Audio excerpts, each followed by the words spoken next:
வீட்டுக்காவல் தொடர்பான கூடுதல் உத்தரவு குறித்து டத்துஸ்ரீ நஜீப் ரசாக்கிற்கு ஆதரவாக மேல்முறையீட்டு நீதிமன்றம் அளித்திருந்த தீர்ப்பை எதிர்க்க தேசிய சட்டத்துறை தலைவர் செய்த மனுவை நிராகரிக்க கோரும் முயற்சியில் அந்த முன்னாள் பிரதமர் தோல்வி கண்டுள்ளார். வழக்கறிஞர் தான்ஸ்ரீ முகமது ஷாஃபி அப்துல்லா வாயிலாக நஜீப் செய்த தொடக்கக்கட்ட ஆட்சேபனையை மூவரடங்கிய புத்ராஜயா கூட்டரசு நீதிபதிகள் குழு தள்ளுபடி செய்தது.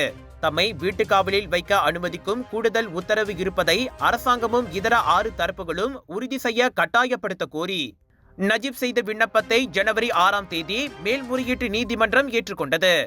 அதனை எதிர்த்தே சட்டத்துறை தலைவர் மனு செய்துள்ளார். கூடுதல் உத்தரவு தொடர்பான நஜீப்பின் மனுவை கடந்த ஆண்டு ஜூலை 3ஆம் தேதி கோலாலம்பூர் உயர்நீதிமன்றம் தள்ளுபடி செய்தது. அவரின் விண்ணப்பத்தை ஆதரிக்கும் வகையில் உடன் சமர்ப்பிக்கப்பட்ட அம்னோ தலைவர் டத்துஸ்ரீ அஹ்மத் ஜஹீர் அமிடி உள்ளிட்ட 4 அஃபிடாவிட் மனுக்கள் வெறும் வதந்திகளை அடிப்படையாக கொண்டவை. எனவே அவற்றை ஆதாரமாக ஏற்றுக்கொள்ள முடியாது என உயர்நீதிமன்றம் அப்போது தனது தீர்ப்பில் கூறியது. அதை எதிர்த்தே நஜீப் மேல்முறையீட்டு நீதிமன்றத்தின் உதவியை நாடியிருந்தார்.